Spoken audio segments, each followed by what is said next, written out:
Ajit web TV ਦੇਖ ਰਹੇ ਸਾਰੇ ਹੀ ਦਰਸ਼ਕਾਂ ਦਾ ਸਵਾਗਤ ਹੈ ਜੀ। ਮੈਂ ਕੈਲਗਰੀ ਤੋਂ ਜਸਜੀਤ ਸਿੰਘ ਧਾਮੀ ਇੱਕ ਸਪੈਸ਼ਲ ਰਿਪੋਰਟ ਲੈ ਕੇ ਹਾਜ਼ਰ ਹੋ ਰਿਹਾ। ਜਿਸ ਤਰ੍ਹਾਂ ਆਪ ਸਭ ਨੂੰ ਪਤਾ ਹੈ ਕਿ ਕੋਵਿਡ ਦਾ ਜਿਹੜਾ ਪ੍ਰਕੋਪ ਆ ਦੇਸ਼ ਵਿਦੇਸ਼ਾਂ ਦੇ ਵਿੱਚ ਸਾਰੇ ਚੱਲ ਰਿਹਾ ਆ। ਹਜੇ ਵੀ ਕਾਫੀ ਇਸ ਚੀਜ਼ ਦਾ ਬੋਲਬਾਲਾ ਆ।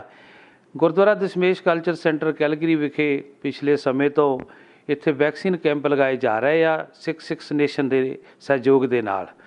ਅੱਜ ਇਹਨਾਂ ਨੇ ਇੱਕ ਪ੍ਰੋਗਰਾਮ ਆਯੋਜਿਤ ਕੀਤਾ ਸੀ। ਉਸ ਸੰਸਥਾ ਦਾ ਧੰਨਵਾਦ ਕਰਨ ਵਾਸਤੇ ਤਾਂ ਸਿਟੀ ਦੇ ਵਿੱਚ ਜਿਹੜੇ ਵਲੰਟੀਅਰ ਸੇਵਾਵਾਂ ਕਰਦੇ ਸੀ ਉਹਨਾਂ ਦਾ ਮਾਣ ਸਨਮਾਨ ਕਰਨ ਲਈ, ਜਾਂ ਫਿਰ ਸਾਡੇ ਜਿਹੜੇ ਆ ਕਮਿਊਨਿਟੀ ਦੇ ਨੁਮਾਇੰਦੇ ਆ ਜਿੱਦਾਂ ਮੇਅਰ ਸੀਗੇ ਅਤੇ ਮੈਂਬਰ ਪਾਰਲੀਮੈਂਟ ਅਤੇ ਵਿਧਾਇਕ, ਉਹਨਾਂ ਨੂੰ ਇਸ ਪ੍ਰੋਗਰਾਮ ਵਿੱਚ ਬੁਲਾਇਆ ਆ। ਅਤੇ ਲਓ ਤੁਹਾਨੂੰ ਲੈ ਕੇ ਚੱਲਦੇ ਹਾਂ ਹੁਣ ਅੰਦਰ ਜਿੱਥੇ ਇਹ ਪ੍ਰੋਗਰਾਮ ਦਾ ਆਯੋਜਨ ਕੀਤਾ, ਅਤੇ ਕਰਦੇ ਹਾਂ ਤੁਹਾਡੇ ਨਾਲ ਤਸਵੀਰਾਂ ਸਾਂਝੀਆਂ।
ਸਿਰੰਗਤ ਗੁਰਤੇ ਅਮਰਦਾਸ ਰਾਮਦਾਸ ਸਿੰਘ ਸਹਾਇ ਅਰਜਨ ਹਰ ਗੋਬਿੰਦ ਨੂੰ ਸਮਰਾਉ ਸ੍ਰੀ ਹਰਾਏ ਸ੍ਰੀ ਹਰਿਕ੍ਰਿਸ਼ਨ ਕੀ ਆਗਿਆ ਖਾਲਸਾ ਜਾਏ ਤੇਗ ਬਹਾਦਰ ਸਿਮਰਿਆ ਕਰਨਾਉ ਦੇ ਆਵੈ ਭਾਏ ਸਭ ਥਾਈਂ ਹੋਏ ਸਹਾਇ ਦਸਵੇਂ ਪਾਤਸ਼ਾਹ ਗੁਰੂ ਗੋਬਿੰਦ ਸਿੰਘ ਸਾਹਿਬ ਜੀ ਸਭ ਥਾਈਂ ਹੋਏ ਸਹਾਇ।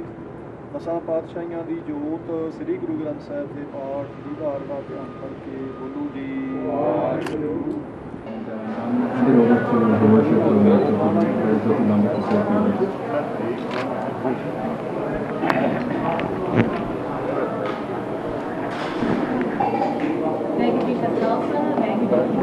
Thank you so much for the kind introduction, and thank you to everybody who's joining us here today. I'm thrilled to be celebrating the success of this cross-cultural collaboration with all of you today.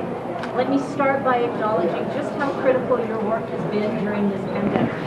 Over the last 2 years, we've seen the toll that this ongoing crisis has taken on our city.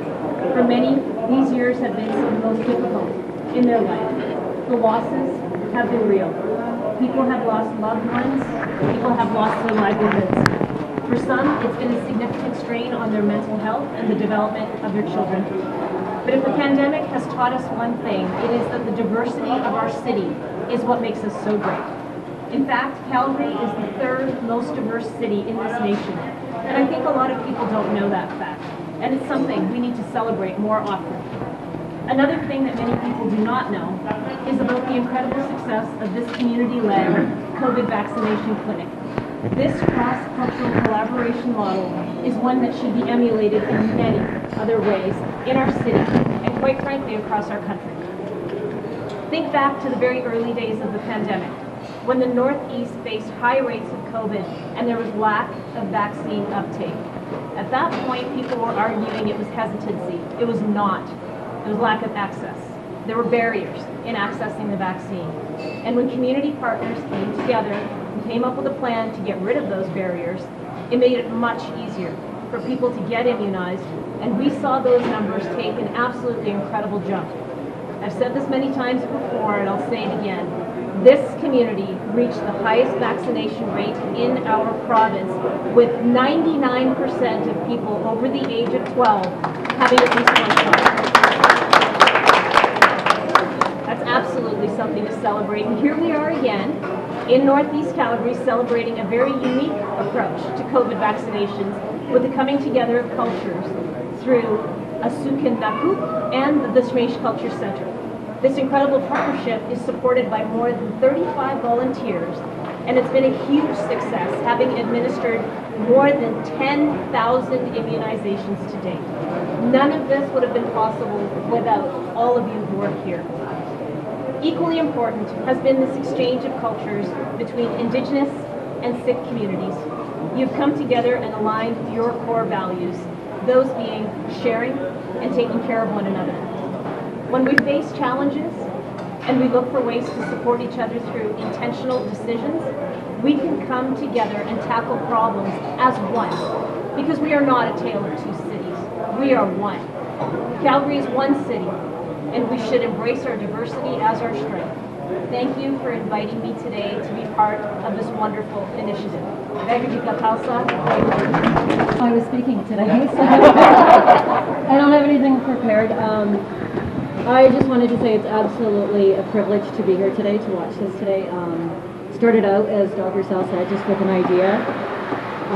The immunization services offered through the Indigenous organizations, the opportunity to do outreach was just amazing. And when we talked about potentially doing this out of the Gurdwara, we didn't know what it would look like. You know, our first clinic, it was like, would it work, would it not? And it's amazing to see the success that we've had and the ongoing clinic. So it's truly a privilege to be here today. And I want to just commend everybody because you've done an absolutely amazing job. So thank you. ਮੈਂ ਦਵਿੰਦਰ ਤੂਰ MLA Calgary Falcon ਰਿਜ ਅੱਜ Dasmesh culture centre ਦੇ ਵਿੱਚ ਜਿੱਥੇ ਅਸੀਂ ਇੱਕ ਬਹੁਤ ਮਾਣ ਮਹਿਸੂਸ ਕਰ ਰਹੇ ਹਾਂ ਸਿੱਖਿਆ ਨੇਸ਼ਨ ਤੇ ਦਸਮੇਸ਼ ਕਲਚਰ ਗੁਰਦੁਆਰਾ ਸਾਹਿਬ ਨੇ ਜਿਹੜਾ ਕਿ ਇੱਕ ਉਪਰਾਲਾ ਕੀਤਾ ਸੀ ਵੈਕਸੀਨੇਸ਼ਨ ਕਲੀਨਿਕ ਦਾ ਉਹ ਇੱਕ ਬਹੁਤ ਹੀ ਕਾਮਯਾਬ ਉਪਰਾਲਾ ਸੀ। ਅੱਜ ਨਾਰਥ ਈਸਟ ਦੇ ਵਿੱਚ ਜਦੋਂ ਕਿ 99% ਤੋਂ ਜ਼ਿਆਦਾ ਲੋਕਾਂ ਤੇ ਫਸਟ ਡੋਜ਼ ਲੱਗੀ ਹੋਈ ਆ ਤੇ ਸਾਨੂੰ ਜਿਹੜੀ ਮਹਾਮਾਰੀ ਦੇ ਵਿੱਚੋਂ ਅਸੀਂ ਕਾਫੀ ਸਮੇਂ ਚੋਂ ਲੰਘ ਰਹੇ ਹਾਂ ਉਸ ਦੀ ਰਾਹਤ ਦਾ ਮੁੱਖ ਕਾਰਨ ਵੀ ਇਹੀ ਆ। ਇਸ ਲੜਾਈ ਦੇ ਵਿੱਚ ਇੱਕ ਮੋਸਟ ਡਿਵਰਸ ਕਮਿਊਨਿਟੀ ਜਿਵੇਂ ਕਿ ਕੈਲਗਰੀ ਦੇ ਵਿੱਚ ਇਸ ਨੂੰ ਮੋਸਟ ਡਿਵਰਸਿਟੀ ਕਮਿਊਨਿਟੀ ਕਿਹਾ ਜਾਂਦਾ ਹੈ। ਸ਼ੁਰੂ ਦੇ ਵਿੱਚ ਵੈਕਸੀਨੇਸ਼ਨ ਬਹੁਤ ਘੱਟ ਸੀ ਪਰ ਜਿਨ੍ਹਾਂ ਵੀ ਅਦਾਰਿਆਂ ਨੇ ਖਾਸ ਕਰਕੇ ਦਸਮੇਸ਼ ਕਲਚਰ ਸੈਂਟਰ ਜਾਂ ਸਿੱਖਿਆ ਨੇਸ਼ਨ ਨੇ ਜੋ ਉਪਰਾਲਾ ਕੀਤਾ ਬਹੁਤ ਮਾਣ ਮਹਿਸੂਸ ਕਰਦਾ। ਇਸ ਉਪਰਾਲੇ ਨੂੰ ਅਸੀਂ ਇੱਦਾਂ ਹੀ ਕੈਰੀ ਔਨ ਕਰਕੇ ਛੇਤੀ ਤੋਂ ਛੇਤੀ ਇਸ ਮਹਾਮਾਰੀ ਦੇ ਵਿੱਚੋਂ ਬਾਹਰ ਨਿਕਲਾਂਗੇ। ਬਹੁਤ ਬਹੁਤ ਧੰਨਵਾਦ। Thank you. ਵਾਹਿਗੁਰੂ ਜੀ ਕਾ ਖਾਲਸਾ ਵਾਹਿਗੁਰੂ ਜੀ ਕੀ ਫਤਿਹ।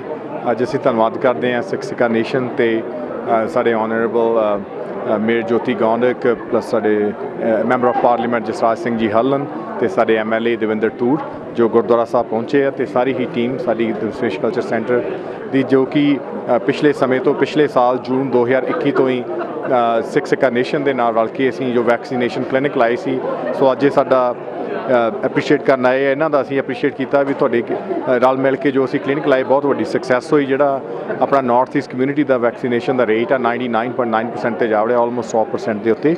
ਸੋ ਇਹਦੇ ਲਈ ਅੱਜ ਸਾਰਾ ਪ੍ਰੋਗਰਾਮ ਲਿਖਿਆ ਸੀ। ਸੋ ਸਭ ਦਾ ਹੀ ਬਹੁਤ ਬਹੁਤ ਧੰਨਵਾਦ।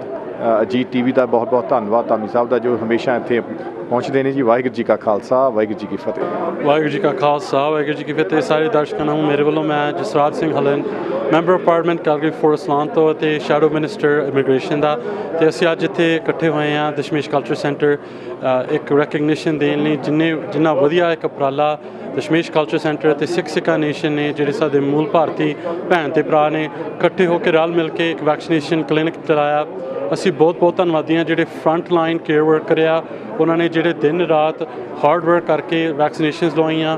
ਇੰਨਾ ਵਧੀਆ 99% ਸਾਡੀ ਕਮਿਊਨਿਟੀ ਨਾਰਥ ਈਸਟ ਦੇ ਵਿੱਚ ਵੈਕਸੀਨੇਟ ਹੋਏ ਨੇ। ਸੋ ਇੱਦਾਂ ਦੇ ਉਪਰਾਲੇ ਕਰਕੇ ਹੀ ਹੋਇਆ, ਰਲ ਮਿਲ ਕੇ ਹੋਇਆ। ਅਸੀਂ ਗੁਰੂ ਮਹਾਰਾਜ ਦੇ ਬਹੁਤ ਧੰਨਵਾਦੀ ਹਾਂ ਅਤੇ ਇਹੀ ਅਰਦਾਸ ਕਰਦੇ ਹਾਂ ਵੀ ਇੱਦਾਂ ਹੀ ਸੇਵਾ ਬਖਸ਼ਦੇ ਰਹਿਣ। ਵਾਹਿਗੁਰੂ ਜੀ ਕਾ ਖਾਲਸਾ ਵਾਹਿਗੁਰੂ ਜੀ ਕੀ ਫਤਿਹ। ਇਹ ਸੀ ਸਾਡਾ ਅੱਜ ਦਾ ਪ੍ਰੋਗਰਾਮ। ਉਮੀਦ ਕਰਦੇ ਹਾਂ ਕਿ ਤੁਹਾਨੂੰ ਜ਼ਰੂਰ ਪਸੰਦ ਆਇਆ ਹੋਵੇਗਾ। ਫਿਰ ਦੁਬਾਰਾ ਇੱਕ ਨਵੇਂ ਪ੍ਰੋਗਰਾਮ ਦੇ ਨਾਲ ਹਾਜ਼ਰ ਹੋਵਾਂਗੇ। ਜਦ ਤੱਕ ਤੁਸੀਂ ਦੇਖਦੇ ਰਹੋ ਅਜੀਤ WebTV। ਦੇਸ਼ ਦੁਨੀਆ ਦੀਆਂ ਤਾਜ਼ਾ ਖਬਰਾਂ ਦੇ ਲਈ ਹੁਣੇ ਪਲੇ ਸਟੋਰ ਤੋਂ ਡਾਊਨਲੋਡ ਕਰੋ ਪੰਜਾਬ ਦੀ ਆਵਾਜ਼ ਅਜੀਤ ਨਿਊਜ਼ ਐਪ। ਹੁਣ ਤੁਹਾਡਾ ਆਪਣਾ ਅਜੀਤ ਹਰ ਸੋਸ਼ਲ ਮੀਡੀਆ ਪਲੇਟਫਾਰਮ ਦੇ ਉੱਤੇ ਉਪਲਬਧ ਹੈ। ਫੇਸਬੁੱਕ ਦੇ ਉੱਤੇ ਹੁਣੇ ਲਾਈਕ ਤੇ ਫੋਲੋ ਕਰੋ ਅਜੀਤ ਦਾ ਅਫੀਸ਼ੀਅਲ ਪੇਜ ਡੇਲੀ ਅਜੀਤ ਤੇ ਹਾਂ ਨਾਲ ਹੀ ਦੋਸਤਾਂ ਨੂੰ ਪੇਜ ਲਾਈਕ ਕਰਨ ਦੇ ਲਈ ਇਨਵਾਈਟ ਕਰਨਾ ਨਾ ਭੁੱਲਣਾ। ਇੰਨਾ ਹੀ ਨਹੀਂ ਹਿੰਦੀ ਦੇ ਵਿੱਚ ਖਬਰਾਂ ਵਾਸਤੇ ਲਾਈਕ ਤੇ ਫੋਲੋ ਕਰੋ ਸਾਡਾ ਫੇਸਬੁੱਕ ਪੇਜ ਅਜੀਤ ਸਮਾਚਾਰ ਹਿੰਦੀ। YouTube ਦੇ ਉੱਤੇ ਵੀਡੀਓ ਖਬਰਾਂ ਦੇਖਣ ਦੇ ਲਈ ਹੁਣੇ ਸਬਸਕ੍ਰਾਈਬ ਕਰੋ ਅਜੀਤ ਦਾ official YouTube channel Ajit WebTV। ਤੁਹਾਡਾ ਆਪਣਾ ਅਜੀਤ ਹੁਣ ਟਵਿੱਟਰ ਤੇ ਇੰਸਟਾਗ੍ਰਾਮ ਦੇ ਉੱਤੇ ਵੀ ਉਪਲਬਧ ਹੈ। ਟਵਿੱਟਰ ਦੇ ਉੱਤੇ ਖਬਰਾਂ ਦੇ ਲਈ ਫੋਲੋ ਕਰੋ ਡੇਲੀ ਅਜੀਤ ਤੇ ਇੰਸਟਾਗ੍ਰਾਮ ਦੇ ਉੱਤੇ ਖਬਰਾਂ ਦੇ ਨਾਲ ਵੀਡੀਓ ਦੇਖਣ ਦੇ ਲਈ ਫੋਲੋ ਕਰੋ ਬਲੂ ਟਿਕ ਵਾਲਾ ਸਾਡਾ ਅਫੀਸ਼ੀਅਲ ਚੈਨਲ ਡੇਲੀ ਅਜੀਤ। ਇੰਨਾ ਹੀ ਨਹੀਂ, ਅਜੀਤ ਦੇ ਵੀਡੀਓ ਹੁਣ ਤੁਸੀਂ ਐਪਲ ਟੀਵੀ ਦੇ ਉੱਤੇ ਵੀ ਵੇਖ ਸਕਦੇ ਹੋ ਤੇ ਨਾਲ ਹੀ ਅਜੀਤ ਅਖਬਾਰ ਦਾ ਡਿਜੀਟਲ ਐਡੀਸ਼ਨ ਪੜ੍ਹਨ ਦੇ ਲਈ ਡਾਊਨਲੋਡ ਕਰੋ ਅਜੀਤ ਈ-ਪੇਪਰ ਐਪ। ਤੁਹਾਡਾ ਆਪਣਾ ਭਰੋਸੇਯੋਗ ਚੈਨਲ, ਤੁਹਾਡੀ ਆਪਣੀ ਆਵਾਜ਼, ਪੰਜਾਬ ਦੀ ਆਵਾਜ਼, ਅਜੀਤ।